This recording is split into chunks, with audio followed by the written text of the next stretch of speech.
Friends, आज हम लोग देखेंगे क्लास 11 चैप्टर थर्ड का पार्ट टू देखेंगे। यानी पार्ट वन में हम लोगों ने कवर कर दिया हूँ जो यायावर साम्राज्य के बारे में, जो घुमक्कड़ होते हैं, भोजन के लिए एक स्थान से दूसरे स्थान जाते हैं, जैसे मंगोल वंशज जो होते थे, चंगेज़ खान वगैरह, उन सब को हम लोगों ने कवर किया।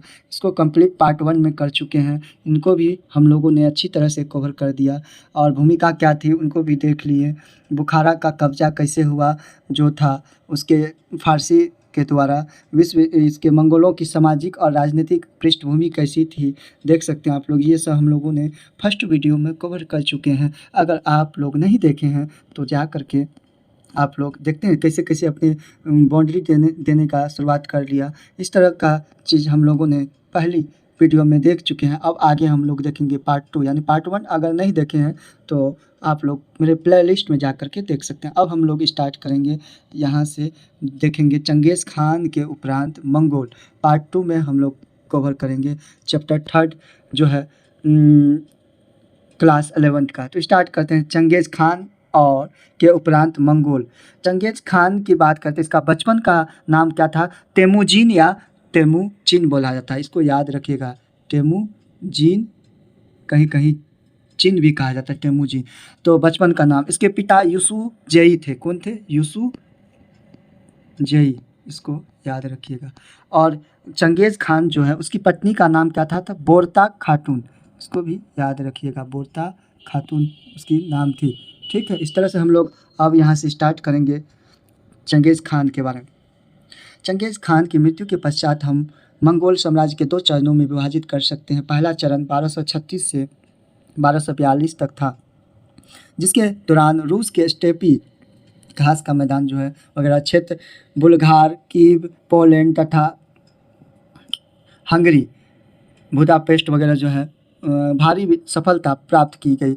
दूसरा चरण की बात करें तो 1255 से 1300 ईस्वी तक रहा, जिसमें समस्त चीन जो है ईरान, इराक और सीरिया पर विजय प्राप्त की गई। इन अभियानों के पश्चात साम्राज्य की परिसीमाओं में स्थिरता आई, यानी धीरे धीरे कमी आई। सन 1203 के बाद दशकों में मंगोल सेनाओं को बहुत कम विपर्यय का सामना करना पड़ा, परंतु यह ध्यान देने योग्य है कि सन 1260 ईस्वी के दशक के बाद पश्चिम के सैन्य अभियानों के शुरुआती आवेग को जारी रखना संभव नहीं हो पाया।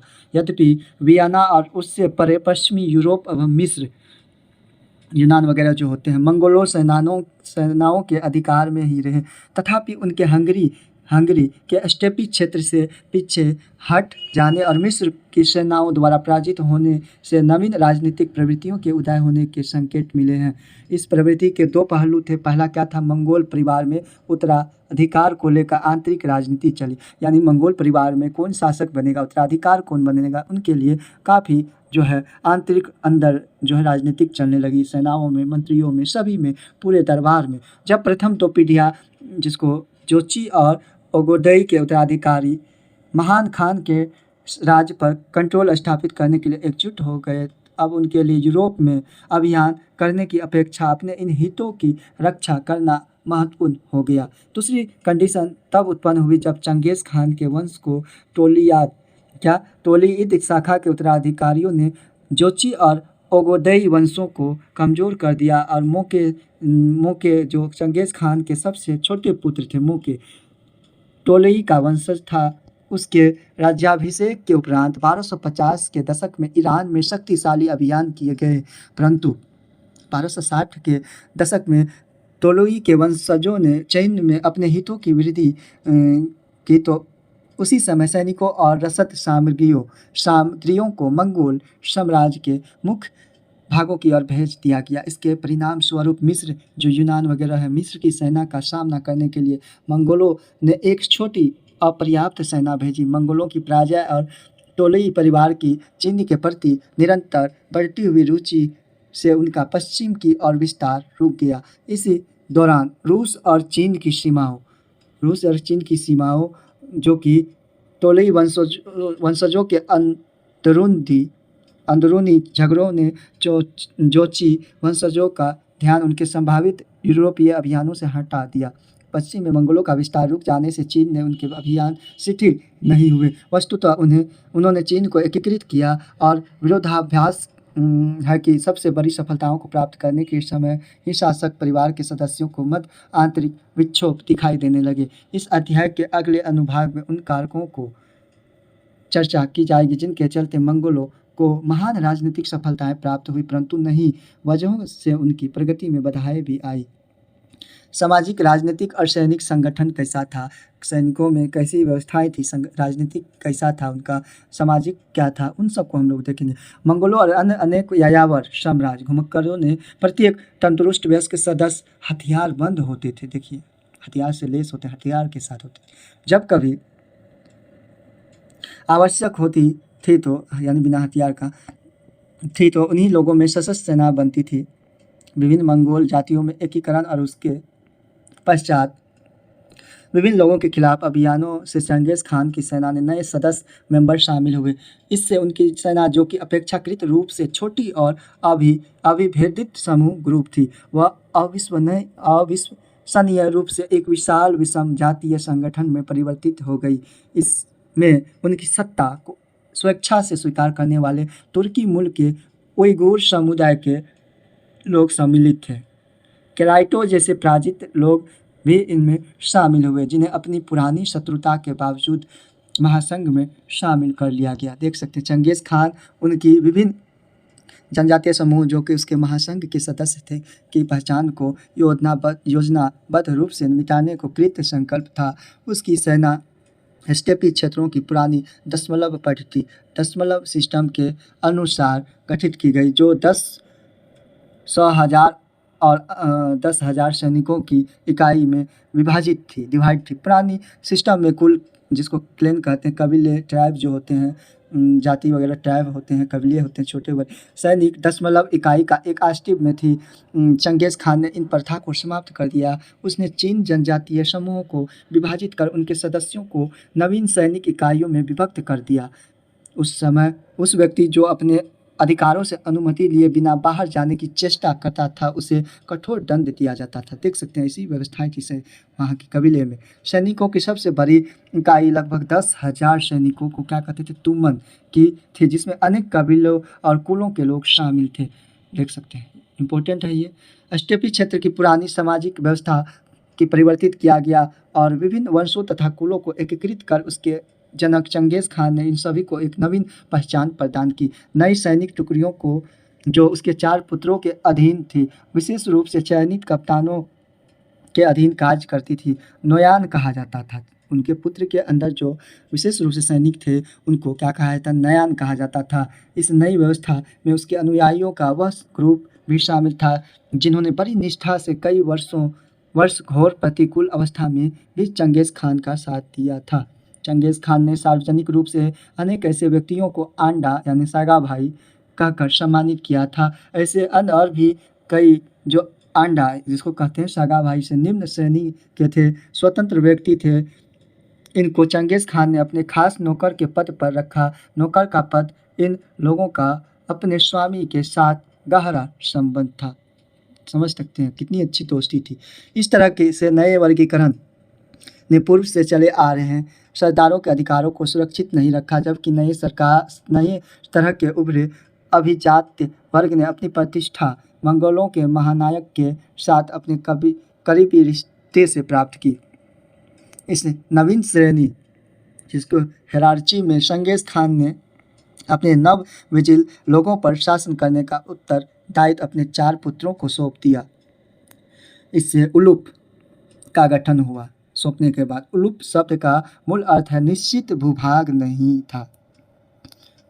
चंगेज खान का जीवन काल अभी भी निरंतर विजयों और साम्राज्य को अधिक से अधिक बढ़ाने का युग चल रहा था। जनरेशन जिसकी सीमाएं अत्यंत परिवर्तनशील थी। उसके सबसे ज्येष्ठ पुत्र जोची याद रखिएगा, को रूसी स्टेपी प्रदेश प्राप्त हुआ, ठीक है, घास का मैदान वगैरह प्रदेश, परंतु उसकी दूरस्थ सीमा उलूस निर्धारित नहीं थी। इसका विस्तार सुदूर पश्चिम तक विस्तृत था, जहाँ तक उसके घोड़े स्वेच्छापूर्वक भ्रमण कर सकते थे। उसके दूसरे पुत्र जगटाई को तुरान का स्टेपी क्षेत्र और पामीर के पहाड़ का उत्तरी क्षेत्र भी मिला, जो उसके भाई के प्रदेश से लगा हुआ था। संभव वह जैसे जैसे पश्चिम की ओर बढ़ता गया होगा, वैसे वैसे यह अधिकार क्षेत्र भी परिवर्तित होता गया होगा। चंगेज़ खान ने संकेत किया था कि उसका तीसरा पुत्र ओगोडई उसका उत्तराधिकारी होगा और उसे महान खान की उपाधि दी जाएगी। इस राजकुमार ने अपने राज्याभिषेक के बाद अपनी राजधानी काराकोरम श्रेणी जो है प्रतिष्ठित की। इसके सबसे छोटे पुत्र टोलय ने अपनी पैतृक भूमि मंगोलिया को प्राप्त किया। मंगोलिया वगैरह। चंगेज़ खान का यह विचार था कि उसके पुत्र परस्पर मिलजुल कर साम्राज्य का शासन करेंगे और इसे ध्यान में रखते हुए उसके विभिन्न राजकुमारों के लिए अलग अलग सैन्य टुकड़ियाँ यानी तामा जिसको कहते सेना की टुकड़ी को क्या कहते थे यायावर साम्राज्य में, तो टामा निर्धारित कर दी जो प्रत्येक उलूस में तैनात रहती थी। परिवार के सदस्यों में राज की भागीदारी का बांध सरदारों की परिषद यानी किरीटाई में होता था, जिसमें परिवार या राज्य के भविष्य के निर्णय अभियानों, लूट के माल का बंटवारा, चरागाह जो क्षेत्र होते थे, स्टेपी वगैरह भूमि, घास के मैदान, उत्तराधिकार आदि के समस्त निर्णय सामूहिक रूप से लिए जाते थे। देख सकते हैं चंगेज़ खान ने पहले से ही एक फुर्तीली हरकारा पद्धति अपना रखी थी, जिससे राज्य के दूर दराज के स्थानों में परस्पर संपर्क रखा जाता था। अपेक्षित दूसरी और निर्मित सैनिक चौकियों में हेल्थ एवं बलवान घोड़े तथा घुड़सवार संदेहवाहक तैनात होते थे। इस संचार पद्धति की व्यवस्था करने के लिए मंगोल यायावर अपने पशु समूहों से अपने घोड़े अथवा अन्य पशुओं का 10वां हिस्सा, कितना, तो 10वां हिस्सा प्रदान करते थे। इसे कुबकुर कर का टैक्स कहते थे। 10वां हिस्सा को कितना टैक्स लिया जाता था, 1/10वां हिस्सा लिया जाता था। इसी उगाही को यायावर जो घुमक्कड़ लोग अपनी स्वेच्छा से प्रदान करते थे, जिससे उन्हें अनेक लाभ प्राप्त होते थे। चंगेज़ खान की मृत्यु के उपरांत इस हरकारी सिस्टम जो हुए थे याम में और भी सुधार लाया गया। इस सिस्टम की गति और विश्वसनीयता यात्रियों को आश्चर्य में डाल देती थी। इससे महान खानों को अपने विस्तृत महाद्वीपीय साम्राज्य के सुदूर स्थानों में होने वाली घटनाओं की निगरानी करने में सहायता मिलती थी। तथापि विजित लोगों को अपने नवीन यायावर शासकों से कोई लगाव नहीं था। 13वीं शताब्दी के पूर्वार्ध में हुए युद्धों में अनेक नगर नष्ट कर दिए गए, कृषि भूमि को हानि हुई, व्यापार चौपट हो गया तथा दस्तकारी वस्तुओं की उत्पादन व्यवस्था अस्त व्यस्त हो गई। सैकड़ों हजारों लोग मारे गए और इससे कहीं अधिक दास बन गए, दास के रूप में उसके जीवन यापन होने लगी। इसकी वास्तविक संख्या अतिशयोक्तिपूर्ण तथ्यों के जाल में खो गई। सम्राट लोगों के लेकर कृषक वर्ग तक, बड़े से लेकर छोटे किसान तक समस्त लोगों को बहुत कष्टों का सामना करना पड़ा। इसके परिणाम स्वरूप उत्पन्न अस्थिरता से ईरान के शुष्क पठार में भूमिगत नहरों जिसको कर्नाट कहा जाता था नियमित रूप से मरम्मत कार्य संभव नहीं हो पाया। नहरों की मरम्मत न होने से मरुस्थल उस ओर फैलने लगा, जिससे बहुत बड़ी पारिस्थितिक विनाश हुआ, जिससे खुरासान के हुए हिस्सों कभी नहीं उबर पाए। जब सैन्य अभियानों में विराम आया तब यूरोप जो है अफ्रीका के ऊपर होता है, एशिया के पश्चिम की ओर चीन के भूभाग, चीन से पश्चिम की ओर यूरोप भूभाग पर परस्पर संबंध हो गए। मंगोल विजय, मंगोलिया जो है एशिया में ही पड़ता है, एशिया के चीन के ऊपर यानी उत्तर में पड़ता है, के बाद उत्पन्न शांति से व्यापारिक संबंध परिपक्व हुए। मंगोलों की देखरेख में रेशम मार्ग पर व्यापार और भ्रमण अपने शिखर पर पहुंचा, किंतु पहले की तरह अब व्यापारिक मार्ग चीन में ही खत्म नहीं होते थे। वे उत्तर की और मंगोलिया तथा नवीन साम्राज्य के केंद्र काराकोरम श्रेणी की ओर बढ़ गए। मंगोल शासन ने सामंजस्य स्थापित करने के लिए संचार और यात्रियों के लिए सुलभ यात्रा आवश्यक थी। सुरक्षित यात्रा के लिए यात्रियों को पास, जिसे फारसी में पेजा और मंगोल भाषा में एरेज कहते थे, ठीक है, जारी किए जाते थे। इस सुविधा के लिए व्यापारी बाज नामक टैक्स अदा करते थे, जिसका 1/10 वगैरह जो होता था। यह तात्पर्य था कि वे मंगोल शासक जिसको खान थे, चंगेज़ खान वगैरह की सत्ता स्वीकार करते थे। अब देखते हैं यहाँ कुछ छूटा हुआ हम लोगों का, ये देख सकते हैं, ये चंगेज़ खान के जनरेशन है, 4 पुत्र वगैरह आप लोग देख सकते हैं। चंगेज़ खान उनके पुत्र जो है, सबसे बड़े बेटे, छोटे बेटे, इस तरह से फिर उसका जनरेशन देख सकते हैं रोक की पर देखते हैं हम लोग। बहुविवाहित चंगेज़ खान अनेक बच्चों के जनक थे। उनकी पटरानी बोरते बोरते जो थी उसकी पत्नी के गर्भ में जन्मे 4 पुत्र उनके वंश वृक्ष की शाखाएँ बने। उनके ज्येष्ठ पुत्र जोची के परिवार में कोई भी सूरमा प्रसिद्ध खान पैदा नहीं हुआ, परंतु इस परिवार के पास अपार शक्ति थी। गोमुख की मृत्यु के पश्चात गोमुख जो थे उनकी मृत्यु के पश्चात जोची के पुत्र पुत्र जो है बाटू के ओगोडेई के वंश को समर्थन से इनकार के कारण शक्ति टुलुई परिवार के हाथों में आ गई, जिससे मुके मुके और कुबलई के लिए सत्ता के द्वार खोल दिए गए। टुलुई बरके और आरिफ बोके की कोई भी प्रतिमा उपलब्ध नहीं है। घृणित नामी शूरवीर खानों के अतिरिक्त अन्य सभी को उनके परंपरागत मुंडे हुए सिरों के साथ दिखाया गया। देख सकते हैं सब, आप लोग रोक के देख सकते हैं। ये देख सकते हैं आप लोग, यही काराकोरम श्रेणी देखते हैं जैसे जैसे ऊपर कैसे कैसे चंगेज़ खान का जनरेशन प्रसार हुआ, ये होते हुए मास्की रूस टूस जो है मंगोलिया, आप लोग देख सकते हैं यहाँ ये तिब्बत क्षेत्र हुआ, फिर इस क्षेत्र सारा क्षेत्र को वर्मा वगैरह आप लोग रोक के अच्छी तरह से देख सकते हैं। ये सबका दिखा चंगेज़ खान के नेतृत्व मंगोल पर आक्रमण, ये रेड लाइन है। 1259 के पश्चात मंगोल अभियान, रेशम मार्ग का ये है टेरा ठीक है। 13वीं शताब्दी में मंगोल साम्राज्य में यायावरों और स्थानबद्ध समुदायों में विरोध कम होते गए। उदाहरण के लिए 1230 के दशक में जब मंगोलों ने उत्तरी चीन वंश यानी मंगोलिया वगैरह की बात हो रही है, वंश के विरुद्ध युद्ध में सफलता प्राप्त की, तो मंगोल नेताओं के एक क्रुद्ध वर्ग में दबाव डालकर विचार रखा कि समस्त कृषकों की मौत के घाट उतार दिए गए और उनकी कृषि भूमि को चरागाह के रूप में परिवर्तित कर दिए गए, यानी पशु पक्षियों के लिए घास के मैदान के रूप। परंतु 1270 के दशक के आते आते सुंग वंश की पराजय के उपरांत दक्षिण चीन की मंगोल साम्राज्य में सम्मिलित कर लिया गया। जब चंगेज़ खान का पोता कौन था, कुबलई खान, मृत्यु 1294 ईस्वी में कृषकों और नगरों के रक्षक के रूप में उभरा था। ठीक है, कौन, तो कुबलई खान। ठीक है। गजन खान, मृत्यु 1304 में, जो चंगेज़ खान के सबसे छोटे पुत्र थे। पुत्र टोलोई का एक वंशज था।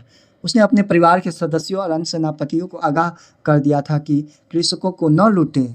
इस एक बार आप अपने भाषण के दौरान उसने कहा था कि ऐसे करने पर राज्य में स्थायित्व और समृद्धि नहीं आती। इसके वक्तव्य की स्थानबद्ध ध्वनियाँ चंगेज़ खान को भी हैरानी में डाल देती थी। देख सकते हैं क्या था गजन खान का भाषण।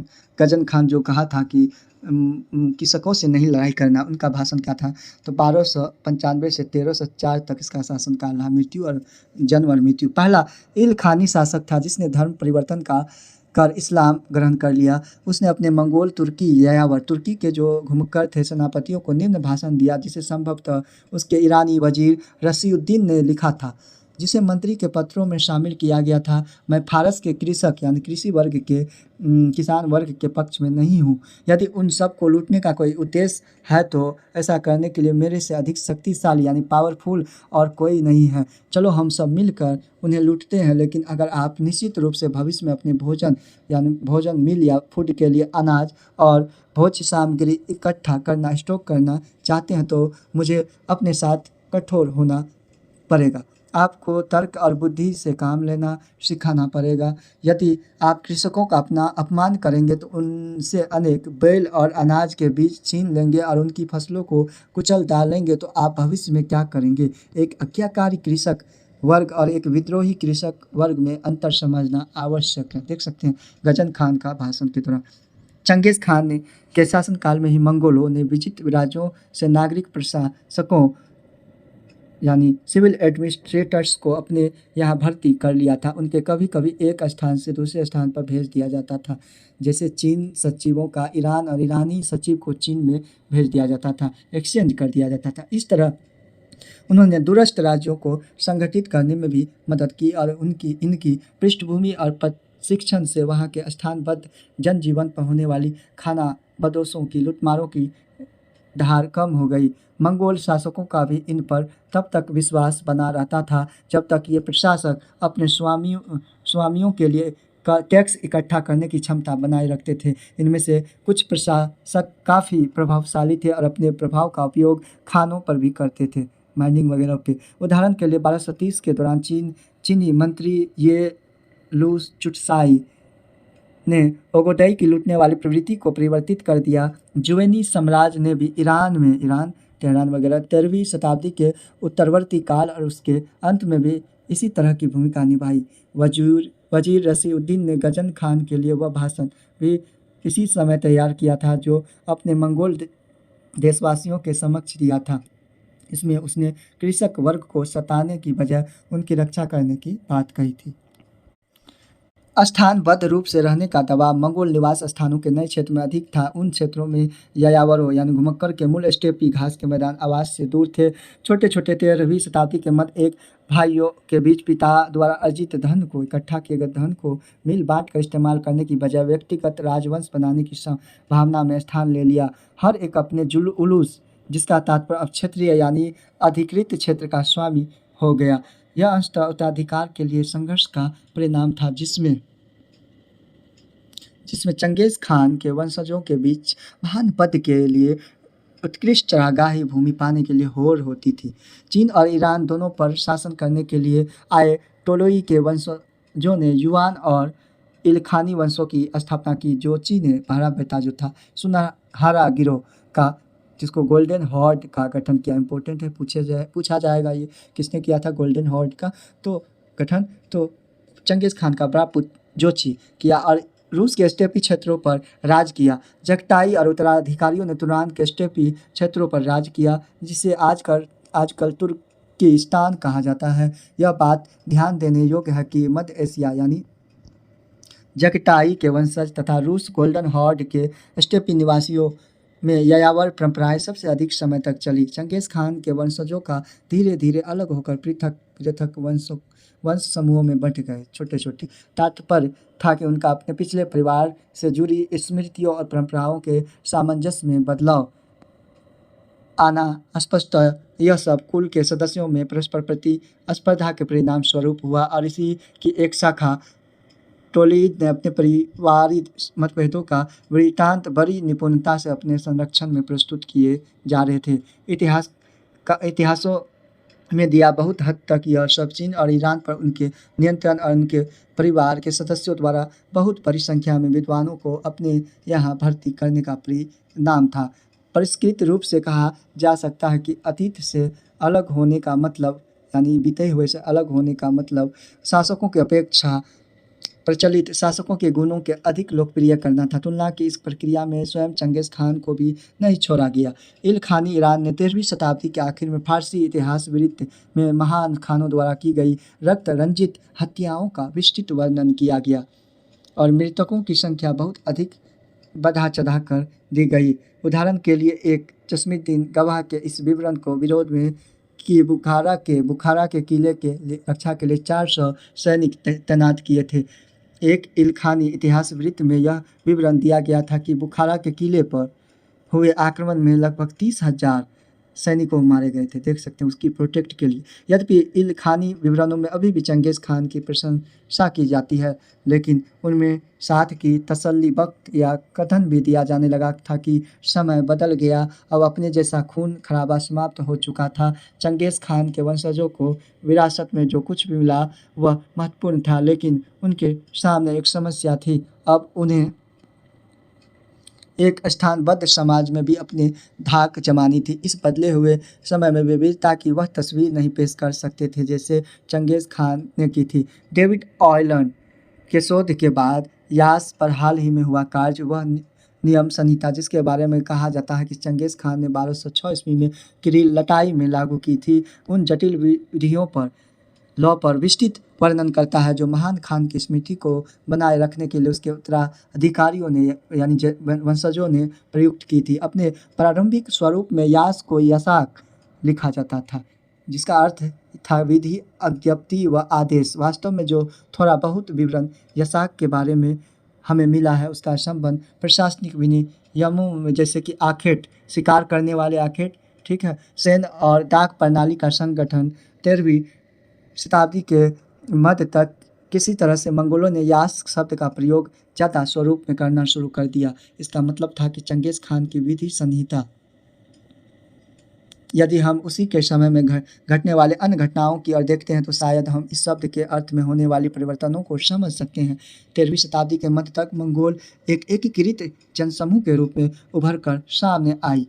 उन्होंने एक ऐसे विशाल साम्राज्य का निर्माण किया जिसे दुनिया में पहले नहीं देखा गया था। उन्होंने अत्यंत जटिल शहरी समाजों पर शासन किया जिनके अपने अपने इतिहास, संस्कृतियों और नियम थे। हालांकि मंगोल का अपने साम्राज्य के क्षेत्रों पर राजनीतिक प्रभुत्व रहा, फिर भी संख्यात्मक रूप से वे अल्पसंख्यक ही थे। उनके लिए अपनी पहचान और विशेषता की रक्षा का एकमात्र उपाय उस पवित्र नियम के अधिकार के दावे के जरिए हो सकता था जो उन्हें अपने पूर्वजों से प्राप्त हुआ था। इस बात की पूरी संभावना है कि यास, जो मंगोल जनजाति की ही प्रथागत परंपराओं का एक संकलन था, किंतु उसे चंगेज खान की विधि संहिता कहकर मंगोलों ने भी मूसा और सुलेमान की भांति अपनी एक स्मृतिकार के होने का दावा किया, जिसकी प्रमाणिक संहिता प्रजा पर लागू की जा सकती थी। यास मंगोलों को समान आस्था रखने वाले के आधार पर संयुक्त करने में सफल हुआ। उसने चंगेज खान और उनके वंशजों से मंगोलों की निकटता को स्वीकार किया। यद्यपि मंगोलों ने भी काफ़ी हद तक स्थानबद्ध जीवन प्रणाली की कुछ पहलुओं को अपना लिया था, फिर भी यास ने उनको अपनी कबीलाई पहचान बनाए और अपने नियमों को उन पराजित लोगों पर लागू करने का आत्मविश्वास दिया। यास एक बहुत ही सशक्त विचारधारा थे। हो सकता है कि चंगेज खान ने ऐसी विधि की कोई योजना पहले से न बनाई हो, लेकिन वह निश्चित रूप से उसकी कल्पना शक्ति से प्रेरित था, जिसे विश्वव्यापी मंगोल राज्य की संरचना में अहम भूमिका निभाई। देख सकते हैं। अब देखते हैं यास कौन था। 1221 ईस्वी में बुखारा पर विजय प्राप्त करने के बाद चंगेज खान ने वहाँ के अमीर मुसलमान निवासियों को उत्सव मैदान में, फेस्टिवल के मैदान में एकत्रित कर उनकी भर्त्सना की। उसने उनको पापी कहा और चेतावनी दी थी कि इन पापों के प्रायश्चित स्वरूप उनको अपना छिपा हुआ धन उसे देना पड़ेगा। यह वर्णन करने योग्य एक नाटकीय घटना थी जिसको लोगों ने लंबे समय तक याद रखा। उस पर चित्र बनाए। 16वीं शताब्दी के अंत में चंगेज खान के सबसे बड़े पुत्र जोची का एक दूर का वंशज अब्दुल्ला खान बुखारा उसी उत्सव मैदान में गया। चंगेज खान के विपरीत अब्दुल्ला खान वहां छुट्टी की नमाज अदा करने गया। उसके इतिहासकार हफीज ए तानिस ने अपने स्वामी की इस मुस्लिम धर्म परायणता का विवरण अपने इतिवृत्त में दिया और साथ में यह चौंका देने वाली टिप्पणी भी की कि यह चंगेज खान के यास के अनुसार ही था। निष्कर्ष क्या निकला, देखते हैं चंगेज खान और मंगोलों का विश्व इतिहास में क्या क्या निष्कर्ष निकला। आज जब हम चंगेज खान को याद करते हैं तो हमारी कल्पना ऐसी तस्वीर आती है जैसे कि एक विजेता, नगरों को ध्वस्त करने वाला एक ऐसे व्यक्ति जो हजारों लोगों की मृत्यु का उत्तरदायी है। 13वीं शताब्दी के चीन, ईरान और पूर्वी यूरोप के नगरवासी स्टेपी के घास मैदान इन गिरोहों को भव्य और घृणा की दृष्टि से देखते थे। फिर भी मंगोलों के लिए चंगेज खान अब तक का सबसे महान शासक था। उसने मंगोलों को संगठित किया, लंबे समय से चली आ रही कबीलाई लड़ाइयों और चीनी द्वारा शोषण से मुक्ति दिलवाई, साथ में ही समृद्ध बनाया। एक शानदार पार महाद्वीपीय साम्राज्य बनाकर व्यापार के रास्ते को, बाजार को पुनर्स्थापित किया। यानी व्यापार करते करते उन्होंने एक बड़े बाजार का पुनर्स्थापित कर जिससे वेनिस के मार्को पोलो की तरह दूर के यात्री आकृष्ट हुए। चंगेज खान के इन परस्पर विरोधी चित्रों का कारण एकमात्र परिक्षेप की भिन्नता नहीं, बल्कि ये विचार हमें यह सोचने पर मजबूर करते हैं कि किस तरह से एक प्रभावशाली दृष्टिकोण अन्य को पूरी तरह से मिटा देता है। स्थानबद्ध पराजित लोगों की सोच से परे कुछ देर के लिए 13वीं शताब्दी को उस छोटे से मंगोल अधिराज्य के बारे में सोचिए जिसने विविध मतों और आस्था वाले लोगों को सम्मिलित किया। हालांकि मंगोल शासक स्वयं भी विभिन्न धर्मों, आस्थाओं से संबंध रखने वाले थे, समन, बौद्ध, ईसाई और अंततः इस्लाम, लेकिन उनसे सार्वजनिक नीतियों पर अपने व्यक्तिगत मत कभी नहीं थोपे। मंगोल शासकों ने सब जातियों और धर्मों के लोगों को अपने यहाँ प्रशासकों और हथियारबंद सैन्य दल के रूप में भर्ती किया। उनका शासन बहुजातीय, बहुभाषी, बहुधार्मिक, जिससे कि अपने बहुविध संविधान को भी भय नहीं था। यह उस समय के लिए एक असामान्य बात थी। इतिहासकार अब उन विधियों का अध्ययन करने में लगे थे जिनके माध्यम से मंगोल अपने बाद में आने वाले शासन प्रणाली, जैसे कि भारत में मुगल शासकों के अनुसरण के लिए आदर्श प्रस्तुत कर सके। मंगोल और किसी भी यायावर शासक प्रणाली से संबंधित जिस तरह के प्रलेख हैं उनसे यह समझना वस्तुतः असंभव है कि वह कौन से ऐसा प्रेरणा स्रोत था जिससे साम्राज्य निर्माण की महत्वाकांक्षा की पूर्ति के लिए अनेक कम्युनिटी के में बटे हुए थे लोगों का एक परिसंघ बनाया गया, संघों का संघ परिसंघ। अंततः मंगोल साम्राज्य भिन्न भिन्न वातावरण में परिवर्तित हो गया, तथापि मंगोल साम्राज्य के संस्थापक की प्रेरणा एक प्रभावशाली शक्ति बनी रही। 14वीं शताब्दी के अंत में अन्य राजा तैमूर लंग जो थे एक विश्वव्यापी राज्य की आकांक्षा रखता था, अपने को राजा घोषित करने में संकोच का अनुभव किया क्योंकि वह चंगेज खान का ही वंशज नहीं था।